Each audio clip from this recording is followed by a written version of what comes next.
उनके पाकिस्तान एयरफोर्स ने अपनी जो एयर वॉर थी जो कि 6 और 7 की रात को हुई है, उसमें उन्होंने अच्छा अकाउंट अपना दिखाया है, उन्होंने नतीजा दिखाया है जो कि उनके प्रधानमंत्री ने यूनाइटेड नेशन में बोला है। या तो हम उसको बोलते हैं कि ये झूठ बोल रहे हैं, हमने नहीं किया।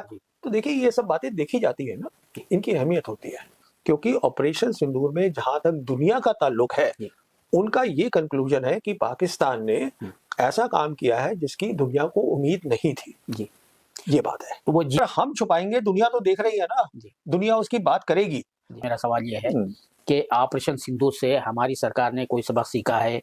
मिलिट्री अब किस तरह की तैयारी कर रही है? इससे जो है लेसन जो मुझे लगता है कोई खास सबक नहीं सीखे हैं। जो हमारे डोवल साहब है उनको बात करने की जरूरत ही क्या थी? अगर आपको जंग लड़नी है तो आप जंग लड़िए ना, पर ये नहीं किया हमने। हमको सिर्फ ये था कि जल्दी से जल्दी सीज फायर हो। आप देखिए आगे जब हमारे रक्षा मंत्री है राजनाथ सिंह, उन्होंने फिर पार्लियामेंट में ही बताया कि आधे घंटे के अंदर अंदर हमने उनसे कहा कि हम सीज फायर के लिए तैयार हैं। जब हमने अपना एक्शन कर लिया और अगर अब सीज फायर कर लेते हैं, वो माने नहीं, ये बोला।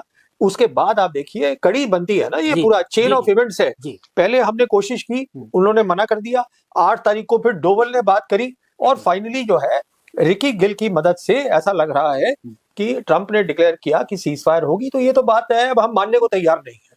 तो इसके पीछे क्या रीजनिंग क्या हो सकती है? रीजन तो बहुत सिंपल है। हम ये चाहते नहीं है कि हमारे प्रधानमंत्री की जो एक इमेज है कि वो कि वो ऐसे हैं कि मतलब वो लड़ाई लड़ सकते हैं और वो कुछ भी कर सकते हैं। मिसाल के तौर पे उन्हीं की हुकूमत में जब से हिंदुस्तान आजाद हुआ है, ये पहली बार है कि जो हमारी 2 मिलिट्री लाइंस हैं, एक पाकिस्तान के साथ एक चीन के साथ, दोनों में ही काम हो रहा है। मतलब वो जंग का काम चल रहा है, क्राइसिस है, वहां प्रॉब्लम है। ये पहले कभी हुआ ही नहीं। और हमारा ये कहना है सरकार का कि जो लोग अब मानने भी लगे हैं कि ये हमारे प्रधानमंत्री मोदी हैं, उनके कारण ही हम जो है इतने तगड़े बने हैं नेशनल सिक्योरिटी में, तो उनकी इमेज के ऊपर असर पड़ेगा। तो हम चाहते नहीं है कि उसमें बड़े असर पड़े कि वो एक बहुत ही शक्तिशाली लीडर है, तो इसलिए ये हुआ है। तो ये शुतुरमुर्ग वाला रवैया है। अब जो भी है, कोई भी उसको बोल दीजिए, नाम दे दीजिए। तो देखिए सच्चाई जो है वो कभी ना कभी तो सामने आई जाती है। अच्छा, इससे पहले इसका भी कोई जवाब नहीं दिया गया। जी बोलिए। इससे पहले इसका भी कोई जवाब नहीं आया हमारे हुकूमत की तरफ से। उससे कबल जो है यूएस चाइनीज डिफेंस कमीशन है, उसकी रिपोर्ट आई। उसमें बिल्कुल जो है कैटेगोरिकली कहा गया है कि पाकिस्तान मिलिट्री सक्सेस और इंडिया, ये वर्डिंग इस्तेमाल की गई, उसको भी कंट्राडिक्ट नहीं किया गया है। तो ये जो है इस पर क्या कहेंगे आप? ये जो कह रहे हैं बिल्कुल साफ साफ वाज़ेह अल्फाज में कहा, और उसमें रफाल गिरानी की भी बात कही गई है। वो रिपोर्ट जो कमीशन की रिपोर्ट आई है, देखिए बात कमीशन की रिपोर्ट के नहीं है। जो उनके प्रधानमंत्री हैं शहबाज शरीफ जी, उन्होंने यूनाइटेड नेशंस में अपनी स्पीच में बोला था कि हमने 7 जेट जो हैं हिंदुस्तान के गिराए हैं। अक्सर क्या होता है जब पाकिस्तान कुछ बोलता है या हिंदुस्तान के नुमाइंदे कुछ बोलते हैं, मैं तो प्रधानमंत्री की बात ही नहीं कर रहा हूँ, कोई भी नुमाइंदा बोलता है, जब दूसरे की बारी आती है तो उसका जवाब दे देता है वहीं पे। यहाँ पे हम चुपचाप बैठ गए, हमने कुछ भी नहीं बोला। अब बहुत लोगों का ये भी कहना है, जो कि हुआ है, कि हमने उनकी जो एयरफील्ड है उन पर तबाही करी है। देखिए एक फर्क ये होता है, जब आप एयरफील्ड पर तबाही करते हैं तो इसमें क्या होता है, आपने मिसाइल खरीदी, उस पर ट्रेनिंग करी, इसमें छोटा वक्त लगता है। मान लीजिए 1 महीने की ट्रेनिंग में, 1.5 महीने की ट्रेनिंग में आप हो गए। जब एयर की लड़ाई होती है पायलट को ट्रेन करने के लिए, और अब एयर वॉर जो उन्होंने दिखाई वो बहुत ही ज्यादा सोफिस्टिकेटेड थी, उसमें सालों साल की मेहनत लगती है, प्रिसीशन लगता है। तो एयर वॉर बहुत इंपॉर्टेंट चीज होती है, मैन्ड एयर वॉर। तो एक खास कारण ये था क्यों अमेरिका ने ये लिखा है अपनी रिपोर्ट में, जिसका आप हवाला दे रहे हैं यूएस कांग्रेस को, कि उनके पाकिस्तान एयरफोर्स ने अपनी जो एयर वॉर थी जो कि 6 और 7 की रात को हुई है, उसमें उन्होंने अच्छा अकाउंट अपना दिखाया है, उन्होंने नतीजा दिखाया है जो कि उनके प्रधानमंत्री ने यूनाइटेड नेशन में बोला है। या तो हम उसको बोलते हैं कि ये झूठ बोल रहे हैं, हमने नहीं किया। तो देखिए ये सब बातें देखी जाती है ना, इनकी अहमियत होती है। अच्छा, ये जो है आप बार बार अपनी जो है एनालिसिस में इस बात को रेस करते हैं कि इसके नतीजे में एक पैरिटी आ गई है, पाकिस्तान का प्रोफाइल जो है आगे बढ़ा है, ऊंचा हुआ है। तो इसको जरा आप डिफाइन करेंगे, what do you mean by profile में उनके इजाफा हो पाकिस्तान की प्रोफाइल? देखिए अभी उनका क्या हुआ है, इसके बाद 18 जून को प्रेसिडेंट ट्रंप ने उनको लंच के लिए बुलाया व्हाइट हाउस के अंदर। ये फील्ड मार्शल आसिम मुनीर को, वो फील्ड मार्शल बन गए जनरल से, उनको वहां पर बुलाया। अच्छा, उसमें उनसे सलाह ली होगी ईरान के बारे में। अभी मिडिल ईस्ट में बहुत प्रॉब्लम चल रही है, वहाँ मिडिल ईस्ट के अंदर फिर हमें पता चला कि सऊदीज ने अगस्त के महीने में उनके साथ एक डिफेंस एग्रीमेंट भी कर लिया, ये पाकिस्तान के साथ कर लिया। अच्छा, टर्की वैसे ही पाकिस्तान के बहुत करीबी है। अच्छा, उसके बाद जो जीसीसी कंट्रीज हैं 5 और हैं, अब वो भी इसमें अब रिपोर्ट्स आ रही हैं, वो भी चाहते हैं कि कुछ हम पाकिस्तान के साथ करें। क्यों करें? इसलिए कि पाकिस्तान की मिलिट्री ने उन लोगों की समझ में ये साबित कर दिया है कि हम हिंदुस्तान की मिलिट्री से कम नहीं है, हम उनके बराबर ही है। तो ये एक बहुत बड़ी बात हो गई, और इसलिए अब हम देख रहे हैं जो उनके राजदूत आ रहे हैं अमेरिका के इंडिया में, जो अब जनवरी के महीने में आएंगे, सर्गियो गौर, वो अमेरिकन राजदूत भी होंगे हिंदुस्तान में। उसके साथ साथ उनको प्रेसिडेंट ट्रंप ने 2 और रोल दे दिए हैं कि आप स्पेशल रिप्रेजेंटेटिव होंगे साउथ एशिया में और सेंट्रल एशियन रिपब्लिक में। उसका क्या मतलब है? इसका मतलब ये है कि वहाँ पाकिस्तान का जो रोल है, देखिए आज की डेट पे सेंट्रल एशिया में भी जा रहा है, वेस्ट एशिया में भी जा रहा है, साउथ एशिया में भी है, और चीन उनके पीछे खड़ा है। चीन ने खुलेआम बोला था जब ये इंडस वाटर ट्रीटी की बात हुई कि आप पानी को अगर रोकेंगे तो हम ऊपर बैठे हैं, हम भी कुछ करेंगे। उनके विक्टर गाउ है जो उनके कमेंटेटर हैं, जो तो कहने का मतलब ये है कि आज अगर आप यूरेशिया देखिए, जिसको हम यूरेशिया बोलते हैं, जो हार्ट ऑफ यूरेशिया है, जो एकदम बीचों बीच यूरेशिया का है, तो वो ये एरिया है, West Asia, Central Asia, South Asia. तो इसमें एक तरीके से जो उनकी जियोपॉलिटिकल प्रोफाइल है पाकिस्तान की, इस 4 दिन के ऑपरेशन के बाद इतनी ज्यादा बढ़ गई है कि अब देखिए, ये लिबिया उनसे बातचीत चल रही है, $4 बिलियन के JF-17 खरीदने की बात चल रही है। तो उनसे फिर वो ट्रेनिंग भी करेंगे। ट्रेनिंग में वो सऊदीज को करा ही रहे हैं, पहले भी करा रहे थे, अब करा रहे हैं। सऊदी से और पैसा आएगा। प्रेसिडेंट ट्रंप भी उनसे बहुत खुश हैं पाकिस्तान से। अब प्रेसिडेंट ट्रंप ने उनको वो F-16 के जो सपोर्ट सिस्टम्स है वो सब देने की बात कर दी है।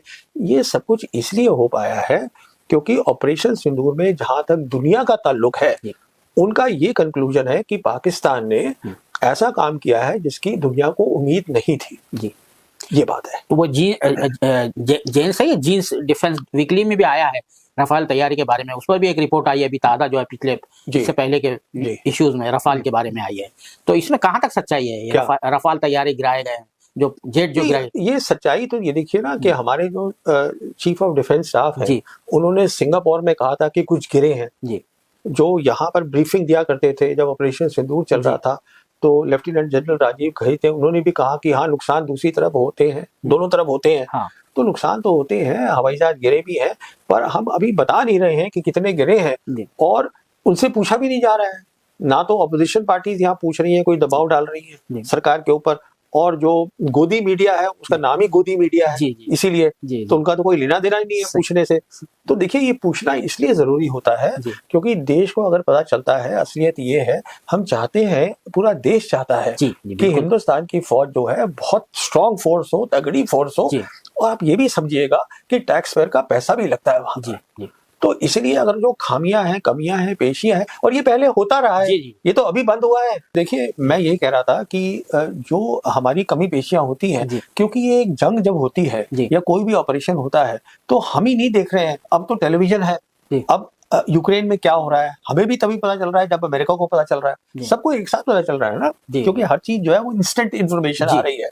तो इसलिए अगर आप चीजों को छुपाते रहेंगे तो उसमें होता क्या है कि एक तो दुनिया को लगता है कि आप में काबिलियत ही नहीं है काम करने की। जो कमी पेशी होती है, रोज पता चलता है कि हाँ, यूक्रेन ने ये ड्रोन बनाए, रशिया ने ये ड्रोन बने, वहां से गए।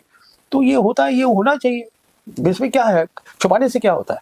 अच्छा, आपका एक और तजिया था जिसमें आप कहते हैं कि जब भी बीजेपी आई, इन्होंने जो है सिक्योरिटी, देश की सिक्योरिटी के साथ जो है गड़बड़ की या खिलवाड़ किया, जिस तरह से जो है कि वो जो किस तरह से आपने किताब का भी हवाला देते हैं, वो ब्रिजेश मिश्रा साहब जो थे, NSA थे, वो फौरन फोन कर रहे थे वाजपेयी के जमाने में। उसने कोंडोलीजा राइस ने भी लिखा है अपनी किताब में। तो अब ये जो बीजेपी का दूसरा पीरियड है वाजपेयी साहब के बाद, यहाँ पर भी ये देखने वाला गलवान का वाकया होता है। कश्मीर के हवाले से आप कहते हैं 370 हटा के आपने उसके रिपरकशन के बगैर, सोचे बगैर, इम्प्लीकेशन के बगैर उसको हटा दिया, ये कर दिया। तो इस पर जरा आप तफसील से रोशनी डालें, ये जो बात आपने बनाई थी वीडियो में, जो कहा था। देखिए, 2 चीजें बहुत साफ हैं कि जब भी बीजेपी की सरकार आती है, चाहे वो वाजपेयी की सरकार हो या मोदी की सरकार हो, ये हमेशा ये बताया जाता है लोगों को कि हम नेशनल सिक्योरिटी में हम कांग्रेस की पुरानी पहली सरकारों से बहुत बेहतर है। तो वो एक गलत बात है, क्योंकि नेशनल सिक्योरिटी जो है वो नेशनल सिक्योरिटी लड़ाई करना नहीं होता, उसके साथ कई और मसले जुड़े होते हैं। तो हमने देखा गया है कि जैसे वाजपेयी के टाइम के अंदर ऑपरेशन सिंदूर हुआ, ऑपरेशन पराक्रम हुआ। तो वो ऑपरेशन पराक्रम में हमारा बहुत नुकसान हुआ था। नुकसान ऐसा हुआ कि कुछ हमारे लोग मारे गए, लड़ाई हुई नहीं, तो लॉस ऑफ फेस हुआ, हम लोग वापस आए, वेयर एंड टेयर इक्विपमेंट का हुआ, पैसे हमारे तो ये सब कहने का मतलब ये है, इन चीजों को सोचना पड़ता है पहले। अभी जैसे आज जो है कई बीजेपी वाले कह रहे हैं कि जब ये मुंबई अटैक हुए थे 2008 के, तो मनमोहन सिंह सरकार को अब जो है करना चाहिए था और पाकिस्तान को। अरे भाई ऐसे थोड़ी ना होता है, सब चीजों को देखना पड़ता है। पर इसमें मैं ऑलरेडी बोल चुका हूं, तो मेरे ख्याल में 2008 में जो मनमोहन सिंह सरकार ने किया था वही ऑप्शन था और कोई ऑप्शन थे नहीं। अब फर्क ये हो गया है वाजपेयी के और अब मोदी के टाइम में, वो बहुत बड़ा फर्क है। वो ये है कि वाजपेयी के टाइम में बातें बोली जाती थी, मतलब आम सब कुछ था, प्रेस भी पूछती थी, अब वो सब बंद हो गया है। फर्क ये आया, बहुत बड़ा फर्क है। अब क्या है, अब एक नैरेटिव बना देते हैं कि अब हम जीत गए हैं। अब जैसे देखिए, ये कई लोग हैं रिटायर्ड 3 स्टार जनरल हैं, जैसे कि एक वो है आपके लेफ्टिनेंट जनरल कोई बख्शी, नहीं वो कोई केजे सिंह है कुछ, अच्छा, वो टाइनी डिलन है, कुछ कुछ ऐसे हैं। उनकी किताब में देख रहा था, किसी ने भेजी मुझे। अच्छा, उसमें वो जो एयर वॉर हुई थी 7 की सुबह को, उसका जिक्र ही नहीं है। अच्छा, तो आपने ऑपरेशन सिंदूर की किताब लिख दी और उसका जिक्र ही नहीं किया, तो ये थोड़ी अजीब बात है ना। तो ये मैं ये कह रहा था। तो नहीं, कहने का मतलब ये है कि अगर आप मुल्क से यानी मुल्क के लोगों से छुपाएंगे इस चीज को, तो ये हमारी कमजोरी जो है पूरी दुनिया में एक्सपोज होती है कि हम छुपा रहे हैं। मैं ये नहीं कह रहा हूँ, मैं ये कह रहा हूँ कि ऐसी बातें छुपती नहीं है। अब जैसे रिकी गिल को उन्होंने अवार्ड दिया तो हमको पता चल गया क्या हुआ। अगर हम छुपाएंगे, दुनिया तो देख रही है ना, दुनिया उसकी बात करेगी। मैं आपको, आपके दर्शकों को एक और बात बताना चाहता हूँ। अभी एक न्यूज आई है कि जो चीन के फॉरेन मिनिस्टर हैं वांग ही, उन्होंने भी कहा है कि उनका भी रोल था सीज फायर लाने में। अच्छा, वो भी एक बात आई है। अच्छा, तो कहने का मतलब ये है कि अगर हम खुद ही बता दें अपने लोगों को, तो ये इधर उधर से जो आ रही है छुटपुट खबरें, तो इससे देश, अब देखिए, हम मोदी सरकार ने ये तय किया है कि अब हम विकसित भारत बनेंगे 2047 में, जब हमारे 100 साल पूरे होंगे।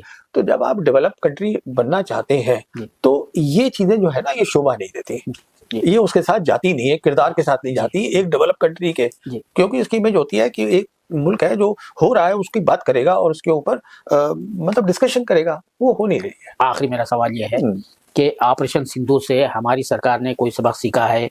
मिलिट्री अब किस तरह की तैयारी कर रही है, इससे जो है लेसन्स लेते हुए आपके ख्याल में कुछ है ऐसा, कुछ आपको महसूस होता है? एज ए डिफेंस एनालिस्ट आप मैगजीन भी निकालते हैं, बहुत ही पुरमख मैगजीन होती है, सप्तांशी मैगजीन होती है, तो आपकी क्या नज़र है कुछ इससे सबक लेते हुए कि हमको किस तरह की तैयारी करना है, क्या करना है? देखिए, जो अभी आते रहते हैं, क्योंकि अब हमारे बहुत सारे सीनियर ऑफिसर्स हर जगह जाते हैं, कभी टेलीविजन पे बात कर रहे होते हैं, कभी कहीं और कर रहे होते हैं, तो जो मुझे लगता है कोई खास सबक नहीं सीखे हैं। उसका कारण बहुत सिंपल है।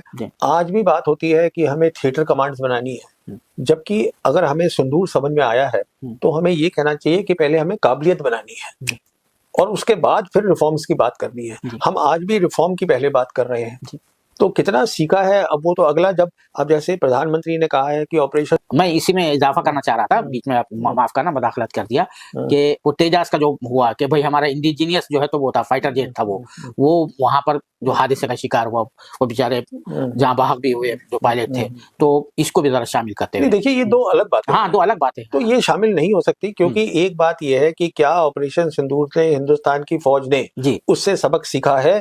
उसका जवाब मेरा ये है, सबक सीधा ये था, आपके पहले अपनी काबिलियत बढ़ाइए। वो मुझे लगता नहीं है वो हो रहा है। पहली बात, जो कुछ हमने देखा और सुना है वो सिर्फ एक खबर नहीं है, बल्कि ये पाकिस्तान की ताकत, हिकमत अमली और दफाई सलाहियत का सबूत है। पाकिस्तान एयर फोर्स ने ये साबित कर दिया है कि पाकिस्तान न सिर्फ अपने दफा के लिए तैयार है, बल्कि हर चैलेंज का जवाब देने की मुकम्मल सलाहियत रखता है। भारत समेत दुनिया को ये बात समझ लेना चाहिए कि पाकिस्तान को कमज़ोर समझना एक बहुत बड़ी गलती। जो मुल्क मुश्किलात में भी खड़ा रहता है वही असल में ताकतवर होता है। असल सवाल यहाँ नहीं कि पाकिस्तान ने क्या किया, असल सवाल यह है कि क्या हमने माजी से सबक सीखा है, क्या हम अपनी दफ़ाई तैयारियों को मज़ीद मजबूत बना रहे हैं। ये सवाल हैं जिन पर हमें संजीदगी से सोचना होगा। अगर आपको ये तज्ज़िया पसंद आया हो तो वीडियो को लाइक करें, चैनल को सब्सक्राइब करें और इस वीडियो को ज़्यादा से ज़्यादा शेयर करें और कमेंट में लिखें पाकिस्तान जिंदाबाद। अल्लाह नेकबान।